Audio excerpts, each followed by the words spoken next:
Assalamualaikum warahmatullahi wabarakatuh. Kami dari kelompok 9 akan mempresentasikan makalah kami yang berjudul Sosialisasi dan Penyesuaian Diri di Sekolah. Baik, yang pertama saya akan menjelaskan mengenai pengertian sosialisasi itu sendiri. Sosialisasi adalah sebuah proses seumur hidup yang berkenaan dengan bagaimana cara hidup individu dalam mempelajari cara-cara hidup, norma, nilai sosial yang terdapat dalam kelompoknya agar dapat berkembang menjadi pribadi yang dapat diterima oleh kelompoknya. Jadi pengertian sosialisasi ini dapat kita simpulkan yaitu bagaimana cara atau perkembangan seorang individu untuk mengikuti norma aturan, norma sosial yang ada di kelompok tersebut sehingga individu tersebut dapat diterima di dalam kelompoknya. Lalu yang kedua, ini sosialisasi memiliki jenis, yang mana jenisnya ada dua. Yang pertama, sosialisasi primer. Yang kedua, sosialisasi sekunder. Sosialisasi primer yaitu sosialisasi yang ada dalam keluarga, di mana sosialisasi primer ini berlangsung saat anak berusia 1-5 tahun masuk ke sekolah. Anak mulai mengenal anggota keluarga dan lingkungan keluarga secara bertahap. Dia mulai mampu membedakan dirinya dan dengan orang lain di sekitarnya. Jadi sosialisasi primer ini terjadi di dalam keluarga. Lalu yang kedua, sosialisasi sekunder di dalam masyarakat. Sosialisasi sekunder ini yaitu suatu proses sosialisasi lanjutan dari sosialisasi primer yang memperkenalkan individu ke dalam kelompok tertentu dalam masyarakat. Contohnya yaitu anak yang baru masuk ke sekolah. Di sini anak dari keluarga, dari sosialisasi primer berpindah ke dalam kelompok sekolah menjadi sosialisasi sekunder, di mana anak tersebut harus mampu menyesuaikan dirinya dengan kelompok anak sekolah. Baiklah, langsung saja pada kesempatan kali ini saya mendapat bagian menjelaskan tentang yang pertama yaitu faktor-faktor penghambat sosialisasi. Yang kedua yaitu tentang sosialisasi sekolah. Yang pertama, faktor-faktor penghambat sosialisasi dalam sosialisasi. Yang pertama yaitu kemampuan berbahasa, yang kedua yaitu cara bergaul, yang ketiga yaitu kehidupan masyarakat yang terisolir.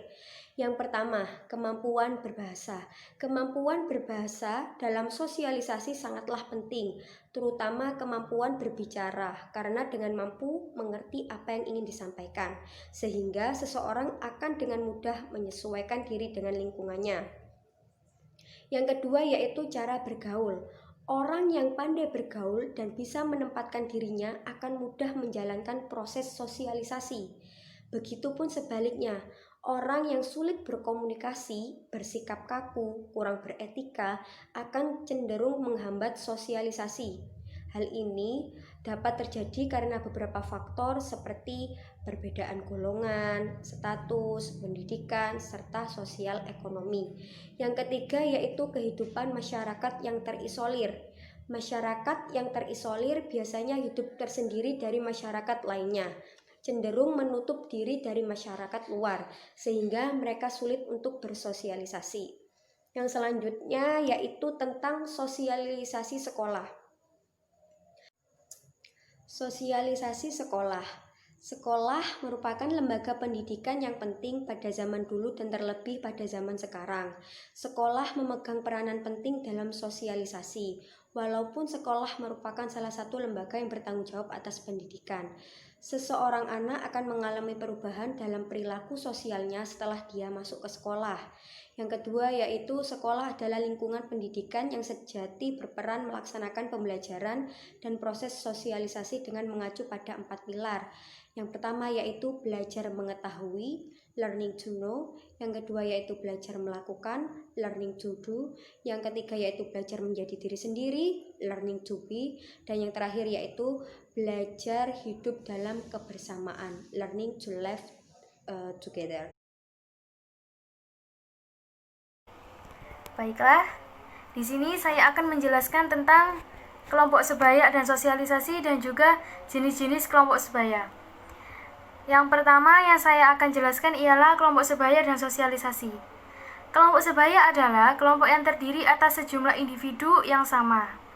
Pengertian sama di sini berarti individu-individu anggota kelompok sebaya itu mempunyai persamaan-persamaan dalam berbagai aspeknya. Persamaan yang penting terutama terdiri atas persamaan usia dan status sosialnya. Sejumlah unsur pokok dalam pengertian kelompok sebaya dibagi menjadi 3. Yang pertama, kelompok sebaya adalah kelompok primer yang hubungan antar anggotanya itu intim.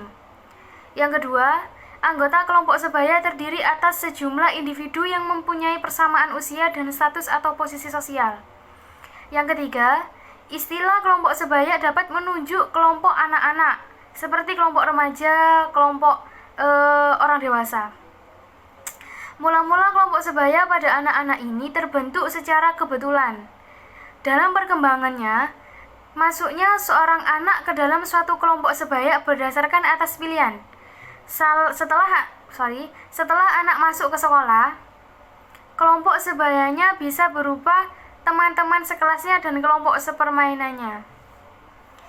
Pada usia remaja dan awal kedewasaan seorang, peranan kelompok sebaya menjadi makin dominan dibanding masa sebelumnya. Kelompok sebaya remaja kerap menentang nilai-nilai dan norma-norma yang berlaku dalam masyarakatnya. Misalnya, mereka menolak ukuran uang sebagai ukuran keberhasilan menghisap ganja. Yang selanjutnya, saya akan menjelaskan tentang jenis-jenis kelompok sebaya. Ditinjau dari organisasinya, kelompok sebaya dibedakan menjadi 2. Yang pertama, kelompok sebaya yang bersifat informal. Kelompok yang bersifat informal ini seperti kelompok sebaya yang dibentuk seperti diatur dan pimpinan oleh anak sendiri. Yang termasuk kepada kelompok sebaya yang informal ini, misalnya kelompok permainan atau playgroup, gang dan klik. Di dalam kelompok sebaya yang bersifat informal, tidak ada bimbingan dan partisipasi orang dewasa. Bahkan dalam kelompok ini, orang dewasa dikeluarkan. Jadi, untuk kelompok sebaya yang bersifat informal ini seperti anak-anak yang bersekolah di TK atau di playgroup gitu ya. Jadi, orang dewasa tidak ada di sana. Yang selanjutnya, kelompok sebaya yang bersifat formal. Di dalam kelompok sebaya yang bersifat formal, ada bimbingan, partisipasi, atau pengarahan dari orang dewasa. Apalagi bimbingan dan pengarahan dari orang dewasa. Apabila bimbingan dan pengarahan orang dewasa itu diberikan secara bijaksana, maka kelompok sebaya yang formal ini dapat menjadi wahana proses sosialisasi nilai-nilai dan norma-norma yang terdapat dalam masyarakat. Yang termasuk kelompok sebaya formal ini misalnya kepramukaan, klub, perkumpulan pemuda, dan organisasi mahasiswa. Jadi, untuk yang kelompok sebaya yang bersifat formal ini, itu ada pengarahan dari orang dewasa. Dan kelompok yang sebaya yang bersifat informal, dia nggak perlu pengawasan dari orang dewasa ya. Jadi nggak ada orang dewasa di sana. Di kalangan mahasiswa, juga terdapat kelompok-kelompok teman sebaya. Kelompok sebaya ini mempunyai peranan penting terhadap aktivitas, minat, dan prestasi akademik mereka.